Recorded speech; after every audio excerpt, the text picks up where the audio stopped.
I'm really delighted to be here and to be reading with Mike tonight.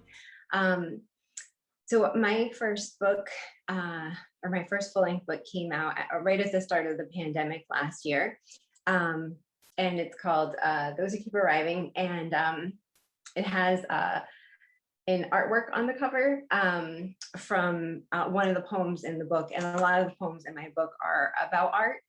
And so I want to start with one of those tonight. It's actually the first art poem I ever wrote, and it's the first poem in the book. It's called A Race to Kooning. Robert Rauschenberg wanted to know if unmaking art could make art. The idea seems too much for me, having just seen giant irises blooming out of a wall, a painted lower intestine, a woman's bust sculpted from soap. But I'm standing before his canvas, his A Race to Kooning drawing, and like much art, its title tells me what to see. If you were here, how you would praise this, how we would argue over whether this was true, over what, if anything, was. Rauschenberg erased a de Kooning that de Kooning reluctantly gave him because he appreciated the idea. And it was, Rauschenberg said, all about the idea. He erased the painting in celebration, just as you, I wish I could believe, erased me. Not that I'm art or you're art, but weren't we ideas of each other? If you were here, you'd make your point, walk away before you saw that Rauschenberg erased for a month, and still there are ink spots, de Kooning's violet crayon.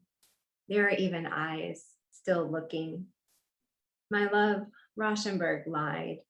The idea, yes, but how his arms must have ached afterwards. And so I really love doing research for my poems. I seem to do better just sort of writing. When I was in school, I did poetry and nonfiction, and I just really love kind of learning the history behind things, and often only small pieces of that finds its way into the work. But I feel like it all kind of gives it sort of an interesting for me backstory anyway. So I used to have a pink bathroom. It was pink and cranberry, and I knew that we were kind of never going to get rid of it, and I really hated it. And as my daughter got older and started having friends around the neighborhood, I was seeing that more people had these kind of pink bathrooms. And so I was doing some research into why and trying to kind of make myself like this pink bathroom. And I found out that it was Mamie Eisenhower who started the bathroom trend, because she, when Dwight Eisenhower was in the military and they were traveling around, she used to travel around with this stick that had 3 colors on it. It had pink, lime green, which you'll also find in many houses from the 50s, and cream. And so, so I wrote this poem about that. It's called Ode to My Pink Bathroom. How long I've tried to love you, the way you still blush and gleam like a teenager in a poodle skirt, unblemished as the day you are pressed against wire and mortar in the shower, on the walls, even the floor, its concrete flecked with pink. The Nolans who chose you are long gone, their daughters now grandmothers in their own houses, the blueprints they left behind moldering in the basement. How can I blame them? I didn't live through the war, the boom, this neighborhood rising up in neat rows as if each cape had been pining for sun. In those years, you were prosperity, pedigree, First Lady Pink, named in honor of Mamie Eisenhower, her White House bathroom pink from the walls to the tub to the cotton balls, so that all over America, millions like me wake up and stumble into a past that waits with toothbrush and soap. In you, I saw history running like a faucet, building to a flood unless stemmed. But when the contractor gave me a price, he said you were led, and with my daughter, it might be better to let you be. So I'll own your purr and poison, though I may still dream of reinvention, blue trim and harbor gray, even as I hang the pink polka dot shower curtain, lay down that cranberry rug, act as if I chose you, as if you were everything I ever wanted.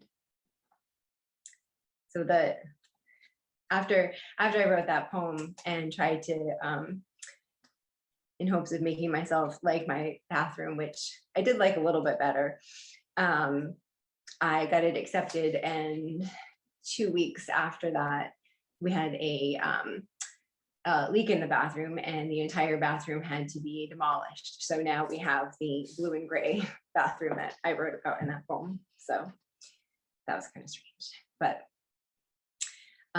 so this is another poem, kind of about a museum, but not an art museum. I went to school at Ohio State, and when my parents came out, they were only out there probably for 2 days for my graduation, which was in Columbus. They really kind of figured they'd never be in Ohio again. So we went to the Rock and Roll Hall of Fame in Cleveland. And so this is called Unseeing the Back of John Lennon's Bloody Clothes, Rock and Roll Hall of Fame, Cleveland. They were in a glass case, in a crumpled paper bag, wrapped in duct tape and plastic, next to a photograph of his blood-flecked glasses. When Lennon was shot, I was 6, up late with the flu, and my father heard it from Howard Cosell on Monday Night Football. He didn't cry or yell, just lowered his head like my grandfather saying grace, and asked me to get my mother from the shower. Today, when we arrived, after hours speeding down I-80, my parents posed in front of the glass pyramids like teens on a honeymoon. They led me to Janice's scarf and her 65 Porsche, to Morrison's Cub Scout shirt, then let me slip away by the stones. That's when I saw his clothes and Yoko's note about wanting to be shocking. For a moment, I was rooted.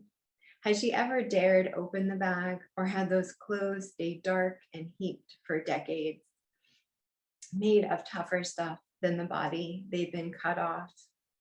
Somehow it was more of a grave than a grave. And when my parents came walking toward me, I steered them away, as if they hadn't seen more than me, hadn't waited all my life for me to loosen the strings, even if it wasn't dropping acid at the Paradise or yelling slogans at cops in the park.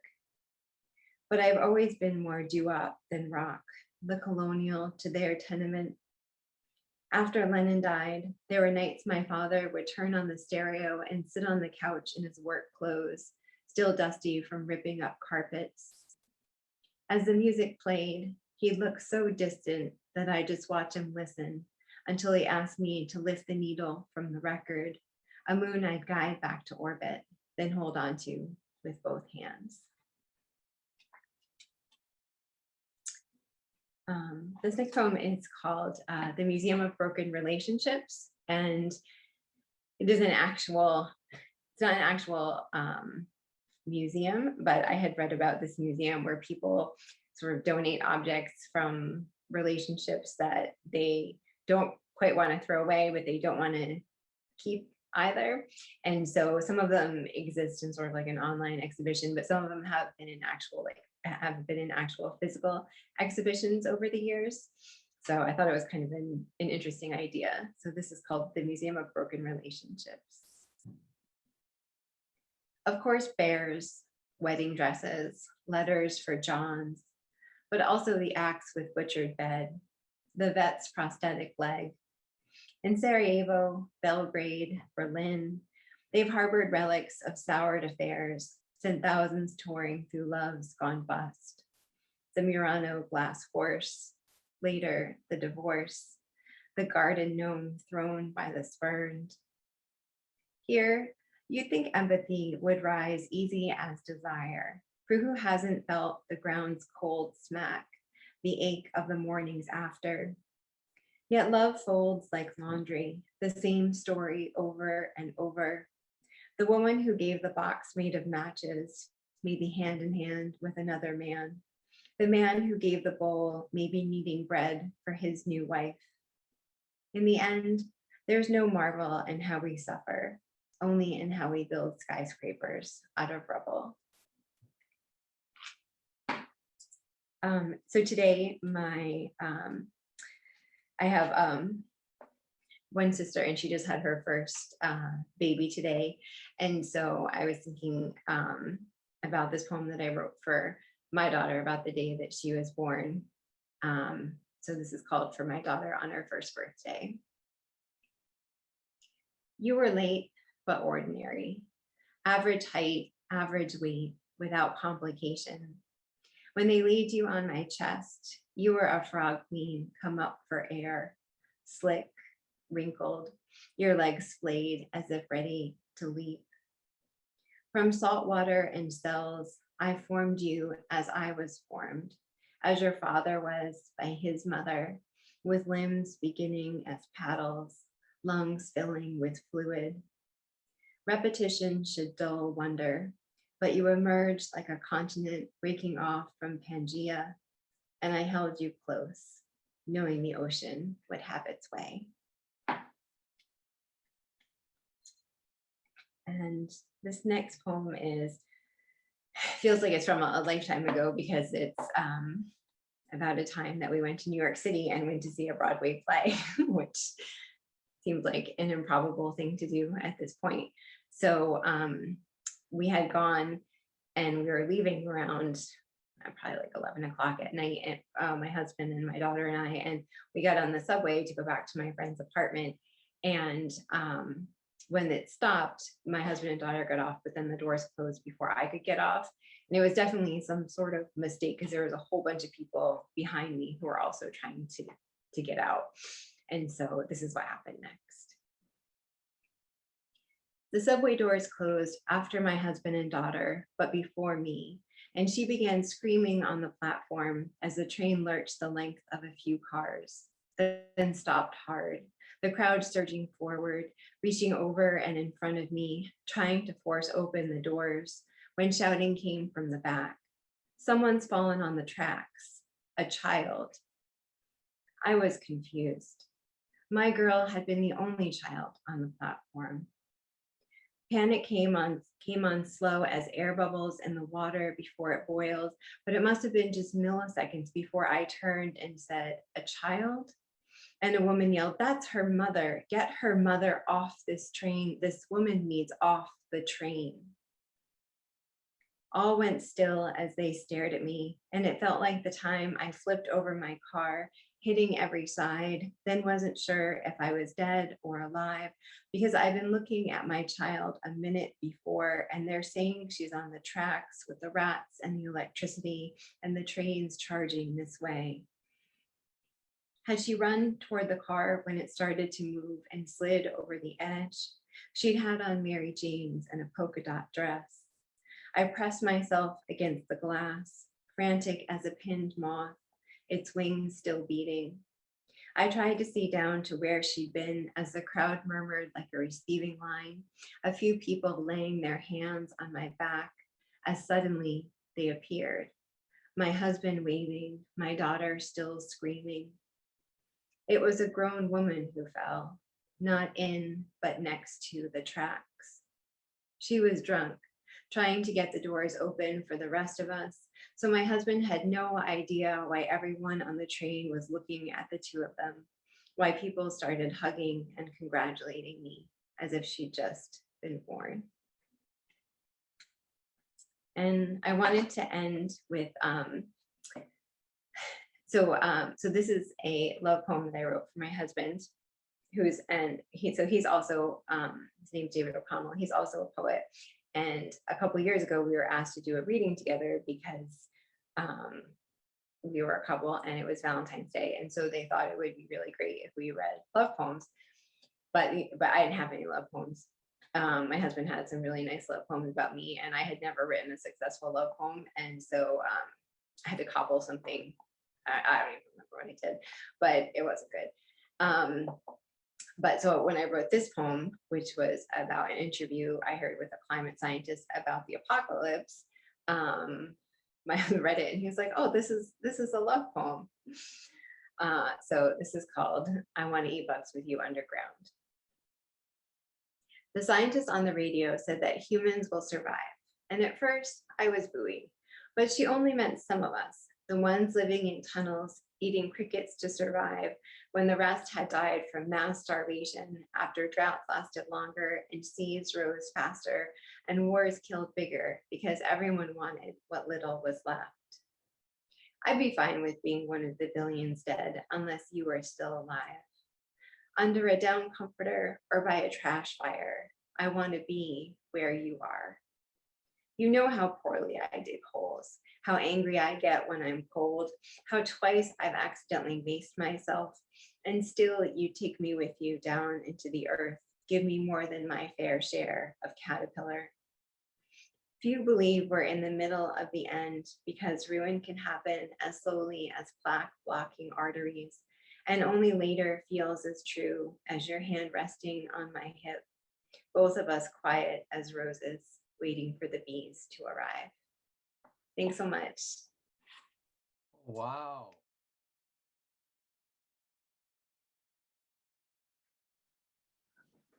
I'm going to read a couple from American Mental and then something from another manuscript that I'm working on entitled Moon Cussers. Marty's 81, has a parched post-pneumonia cough and the shits from diverticulitis. A blood clot in his leg he can't afford the Abixapan for because you can't survive on a pension at Social Security. Lives with his daughter in a shit-lorn town in the Hudson Valley that everyone struggles to avoid unless you're driving through in a funeral procession because his third wife, Peg, a beautiful girl, a very, very smart girl, took to the booze in the old farmhouse they rehabbed somewhere in shit-lorn Pennsylvania. 28 years, he counts. 28 years. Played Carnegie Hall as a child and sang doo-wop with the Mafia boys back there in Bensonhurst. Bought his first vet in '59, a turquoise baby that stole your breath while Sal the Snake stole your wallet. Shows me pictures on his cell phone, his whole life in his hands, in the hands of strangers. The old stone house he restored with Joan, his second wife, who had 5 kids and took on my 3. Plays piano for St. Margaret's down the road in Shitlorn, at the intersection where the light don't work. The 62 Corvette, the 65. People were worth something then, he raps, the cold phlegm seizing his pipes. Shows me his cousin Maury's place up in Saratoga, raises horses and runs a marina on Manhasset Bay. Maury was always the smart one, he swears, scraping his lungs. More pictures of grandkids and horses, cars and pianos. His fix-it shop in Shitlorn, where he still fixes vintage stereo equipment. I take a piece here and a piece there, he says, for pocket money, you know. I tell him about my Macintosh with the fried left channel. Here's my email. Send me some pictures. Maybe I can help you, he says. Served in the service, but that don't mean shit. He's got his son's Hunter Green 74 vet until he can get a place of his own. Pictures of his daughter's daughter who just turned 4. I'm gonna start her on scales when this cough's all gone. Any day now, he says. And then another one from American Mental. I did a CD for this, so I guess you can call this the hit single. And this is called Because Maybe. Live long enough and the plot becomes apparent. This is the only way it could turn out. The fire-roasted eggplant flatbread is running late. The edible hasn't kicked in for the movie. The wine lacks a certain weight and the folks at the next table are ready to strangle each other. Live long enough and life costs you an axle. Love hits the wall more often than not, and the rubbernecking results in muscle sprains and hyphenated discs. The downward arc of history crashes on your lawn. Corporate names become your own. Surly asides become convention. Live long enough and people implore you to pray for them. Pray they be rid the cancer and conceit. And you do because maybe they know something you don't. That short of the nuclear option, what else is there? Strafe downtown, torch town hall, increase the Valium and Xanax. Live long enough and the choice becomes abuse or entertainment. Your dynamic points of interest dull. The sand becomes listless. Tariff and sanction scintillate. You come to terms. Live long enough and you get tired of doing this, that, every little freaking thing. But maybe that's how the shitstorm passes. In service to someone in need, to someone mistaken as foreign, to someone you once saw as a stranger, a careening penitent inclined to believe. And now a few from the one in progress called Mooncussers. And this is called Swimming with Picasso. Swimming with Picasso was all fun and games until we both conceded we couldn't swim and everything just reassembled. Arms, legs, and nipples akimbo, elbows, eyebrows, monkfish cheeks, treble sevens, dancing deer, the bent dick of a zebra. Maya, Marie, Olga, Dora, all of them reclining. Jutting nose, rolling eye, ballerina mistress, the punishment of art. Shipwrecked cur that he was, he set the beach afire. Siren scream, toddler dash. In his rampaging light, I unmoored his shoddy boat into the cursing tide, leaving him his brushes and the wreckage of the sea. This is a relatively new one, but it's from an old idea. I always thought that tipping the hat check girl was just something cool, and it finally just came to this. And it's called Hat Check Girl. You always tip the hat check girl whose reliable witness you'll need sooner than you know, whose bright, wide eyes, yon cisterns of dream, uphold your dignity in spite of your totem, your tarry, your existential quiddities and false drawings. All the miasma camouflage the day demands, expects, coals cold, leaves without kiss or condemnation. Only your vain schematics at play.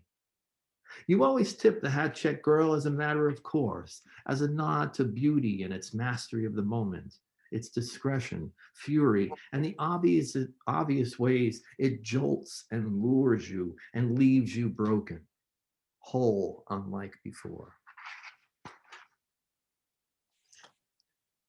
We rearrange nature for a very short time.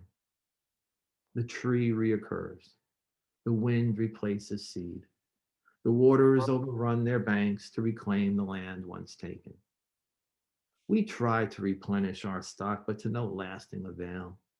Nature accepts our intrusion, absorbs our attempts at mastery, and advances her greater plan. We can only watch, jiggle the handle, and die.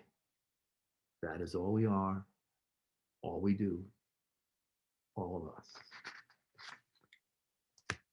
In the shanty hut of memory, I put down my things. Prepare tea, a bowl of grain.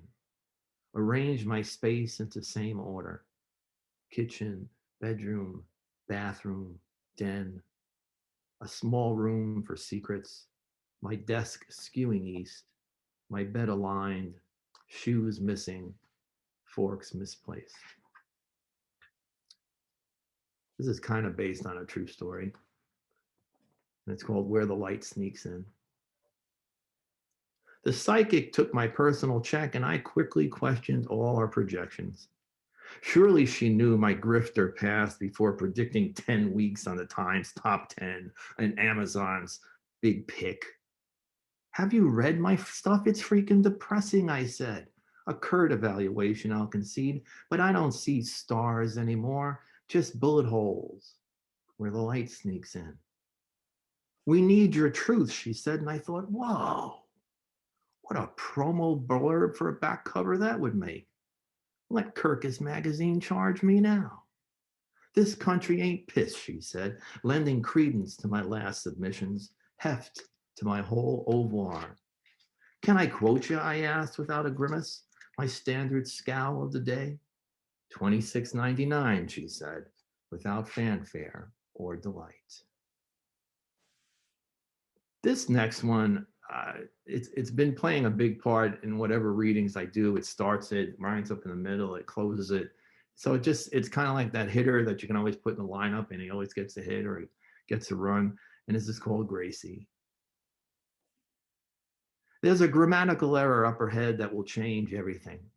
How and why, I don't know, because off the top of my head, each one of these mad essays must cast doubt on the one before, or at least lend a hand to its aberrant cause, which makes for unsure seasons, rising seas, and a lack of wonder. And I know you all have better places to be, like Dunkin' Donuts or debtor's jail. So I'll try to get to where I'm getting at before I get to where I'm going, which was really to talk about Gracie Allen, who knew that today's postage stamp was yesterday's head of state, that a country of checks and balances relies on those checks, and that you never place a comma where God has put a period. Thank you. Right before they shipped me off to ports I inhabit still, Mary, from sophomore year, who died this year of cancer, of course, told me as if divining autumn's blue rain drop by sad wet drop, the sinner resides in the holy. She always said so much with so little, artist that she was. And as I swept into battle both here and abroad, I carried her words with me beyond the yearbook effect, the goodbyes and so longs of well-meaning friends, those who wished me gone, and my family too. Then came the massacre at Way, and well, here I am now, two doubles down, awash in clouds of my own logic, wondering why some make it and some don't, and how many bodies make up that bridge. How many Marys have to die to satisfy our penchant for regret as autumn's blue rain chills graves, ancient, barren, and freshly dug.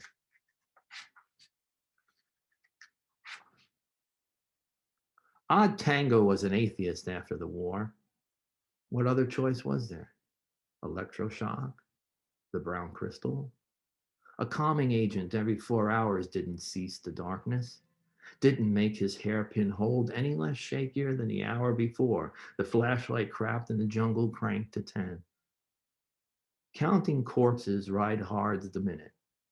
The Wabash shakes he inherited from his father didn't make rest much easier or peaceful. In fact, it agitated the hour before every 4 hours.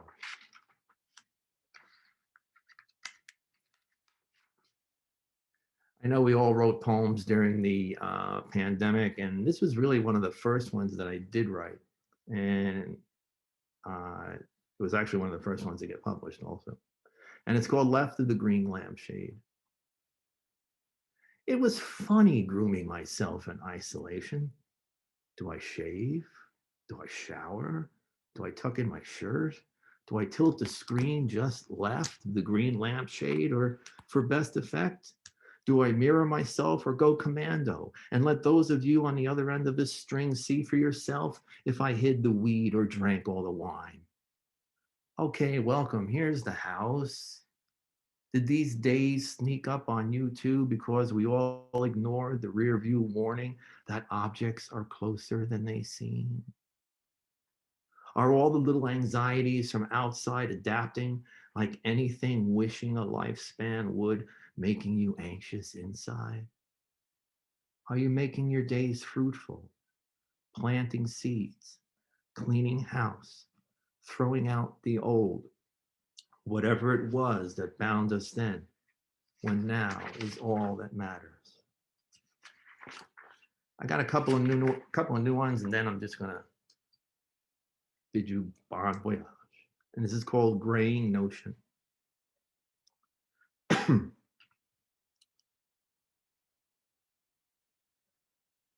Let me just, well, I should preface this one a little bit. I'm sure we all remember Dolby noise limiters from the old tapes and stuff. So I did a lot of studio work back in the day. So this reflects a little bit of that. And it's called graying notion. It's really more a case of mic stand placement and not mic placement. That's the real bitch.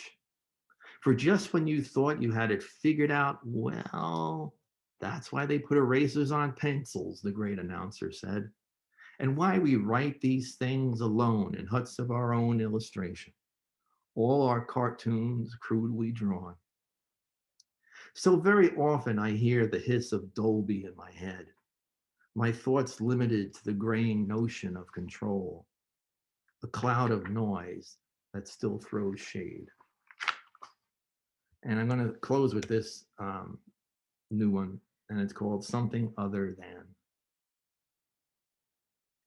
Jack, the sailor's cat, stares into the teapot, the toaster, the tempest, the chrome base of a lamp from some other time of duress, and is just as enamored of his reflection as any of us would be if only we weren't creatures of habit, of poor observation, escaping the night scrutiny with more alarm than faith, setting off like Artemis into a season of reclamation and its few remaining days.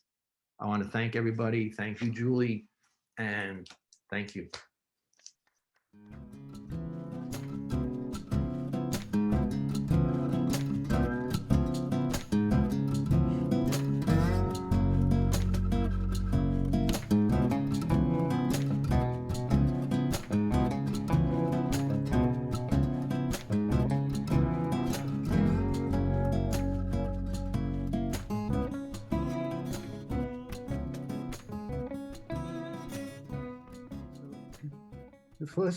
The poem is called Diwali.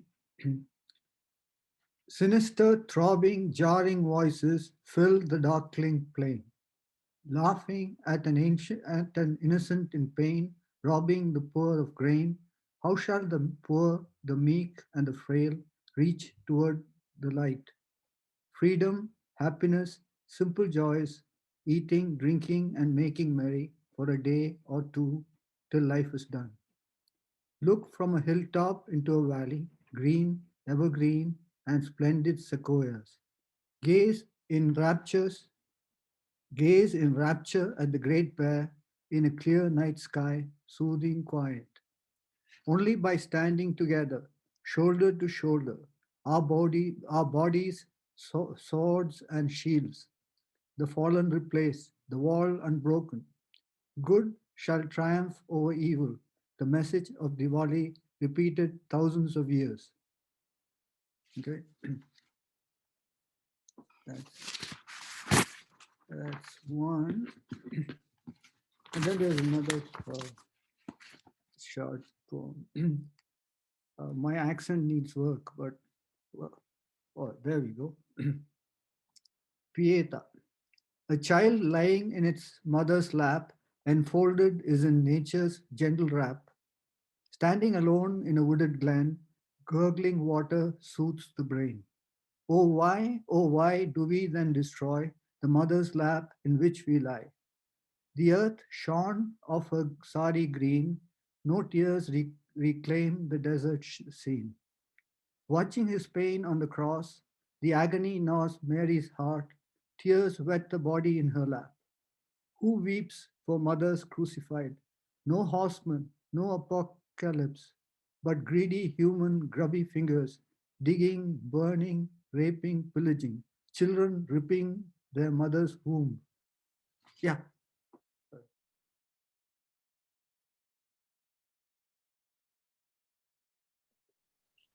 So I'm just going to read one poem tonight. It's called Diaspora, and it was just published online last week in a new online magazine called Gaia Lit, which is literature about the earth and hopefully saving it. So I'm going to put my glasses on. Diaspora. While we still wandered the Sinai, Deep sea corals staked claim to their own promised lands, settled on cliff face and seabed. Governed by commandments writ in strands of DNA, diaspora corals migrated north to the Arctic, south to the edge of Antarctica. For millennia, tribes called bamboo, bubblegum, sea whip, colonized abyssal darkness, survived on manna called plankton. Today, Methuselah corals contemplate the deluge. Our plastic bags, six-pack rings, old tires, shampoo bottles, as the acidic ocean pickles them slowly like herring. The waning oxygen leaves them gasping for God.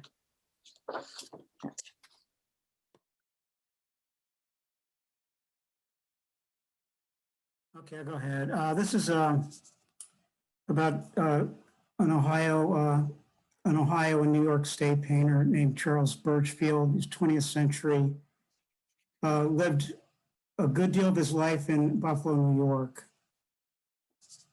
And this is sort of fitting today because it's all about the seasons. It's just like, you can't really tell if this is still winter or it's actually spring.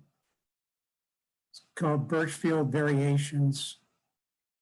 From his room, he watched the winds of mid-November howl in an hour of buffalo dusk that grew into a cow. Standing at his easel, he used the technique of dry brush to work against a mania that didn't allow sleep's blessed hush. Last month, he saw charcoal islands of clouds float in a sky of blue fading in fulvous black, like a despondent sigh. Then he knew the cold was coming and thought of a lone oak in a field to the east of town, where circling ravens spoke. They said streets would be prisoned in snow from Lake Erie. Rivers would be ice and dawns appear pink and bleary.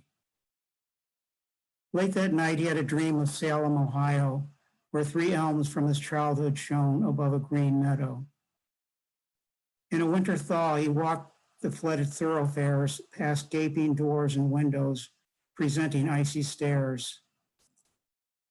In March, coal-colored vagrants calling with ragged cries and zigzagged through the woodlands under the warming skies. Soon crickets sang and church bells tolled through fair weather, and the cracks in his warring mind all fused together.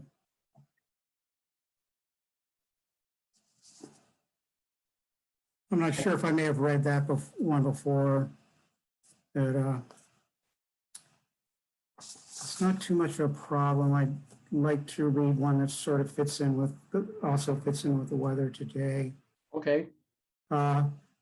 This is another painting poem. It's one of Monet's poems. It's The Cliffs at Fécamp. I'm probably mispronouncing it because I don't know French. The Atlantic winds of early spring run wild through long grasses of the meadow at the cliff edge of Fécamp.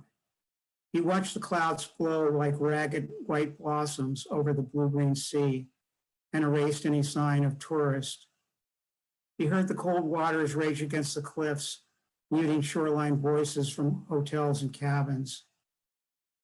Figures were vanishing from his canvases as he worked toward the radiance, inflaming the hues of his inner sight. In later years, he went inland, turning from the sea to a repose of a small pond.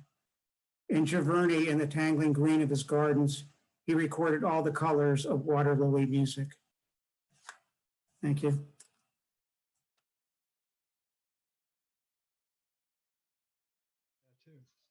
I've got two poems. This first one is called Whirligig, which I'm sure most of you know is just another name for a weather vane.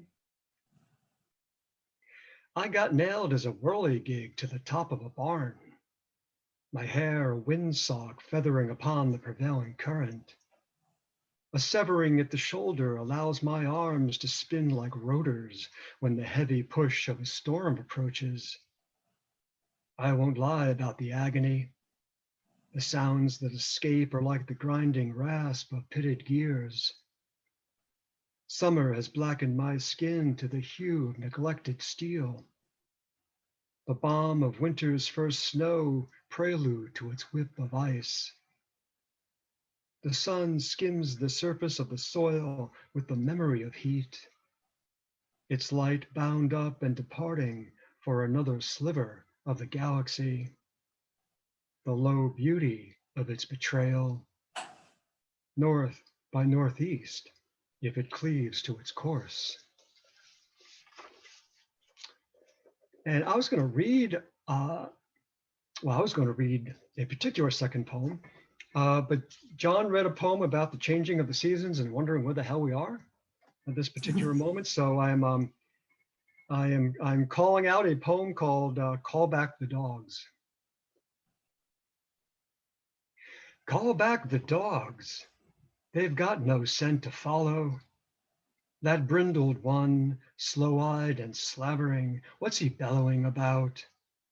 Is it the loam freshly thawed, or the river's hard run, bearing away the brown corpse of winter? The pond ice is blear like an albino's long stare, refuses to mirror the cobalt brush of the sky. Even the dogs can smell the thinness of it and prance at its edge as they would an animal wounded. There'll be another freeze as when the season first gathered, and snow, the great white weight of it, unfurling from the sky. It'll keep us to ourselves. Nothing to be done for that. The dogs have known greater hardship from the muddied heel of my boot. So ignore that starling's cry. It's still the time of crows. See them squat like black Buddhas in the budless trees. When they flock, it's with reason they call it a murder. There's carrion beneath the melt, and they'll be the first to know. Thank you.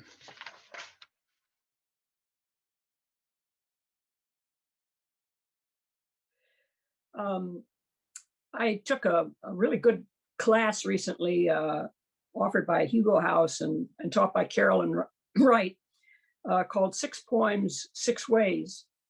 And excuse me, we worked with praise poems and odes, just 6 different modes.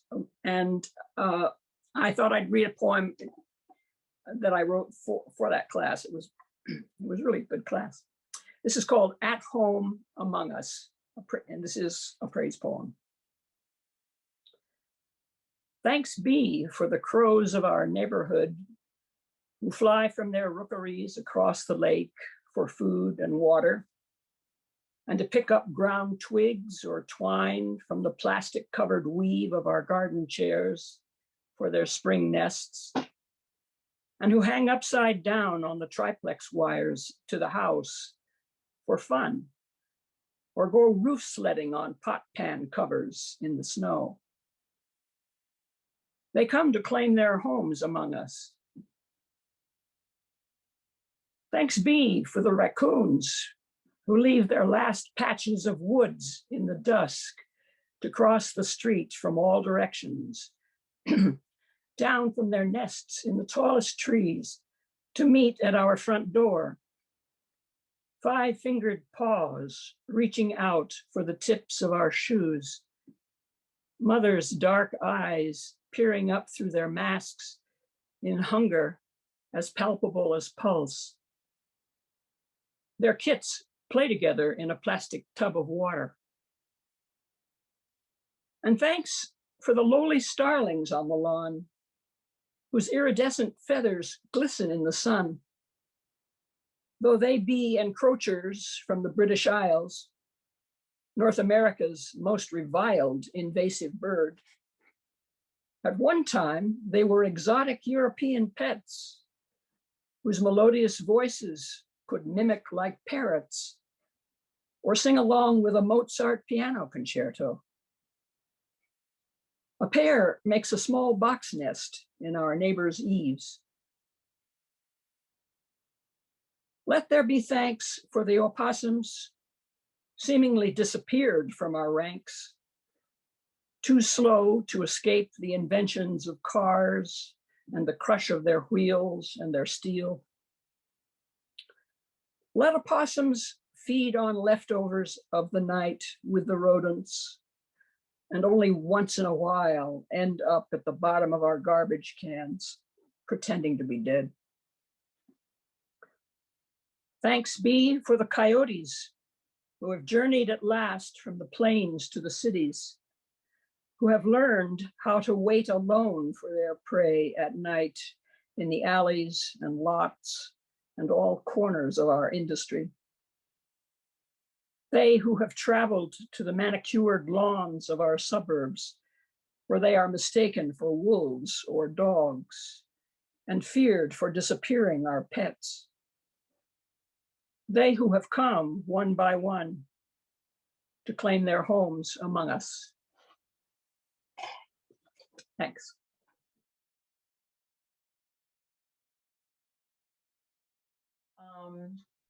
I'm going to read one poem from a new book called Love Island. It's about the place where I live on Vashon Island. This one's called Form Follows Function. This flight feather, loosed from the wing of a Steller's jay, spiraled down in its own flight pattern to land at my feet. Iridescent cobalt blue perfection shaped to its aerial purpose, grounded but still beautiful.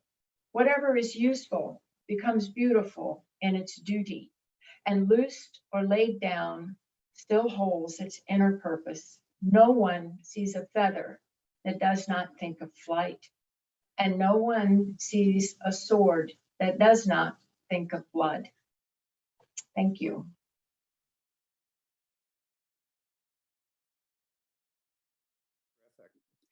I'm going to read, oh, by the way, I remember that incident with John Lennon being assassinated. I'll never forget that. I love that, hearing that poem. I don't know if anybody else is old enough to remember that, but I was watching Monday Night Football at midnight, and Howard Cosell comes on and says, something terrible has happened in New York City.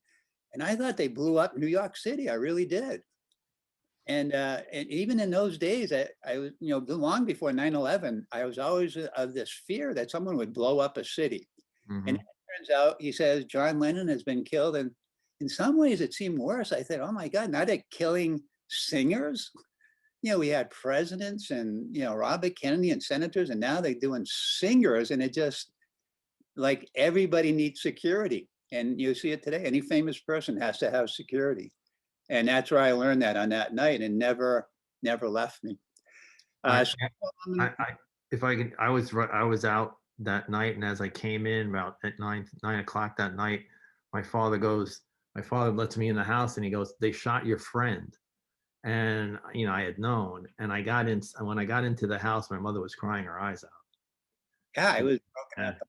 Mhm. It really moved me that they would do that. And, I think of all he might have done in the future.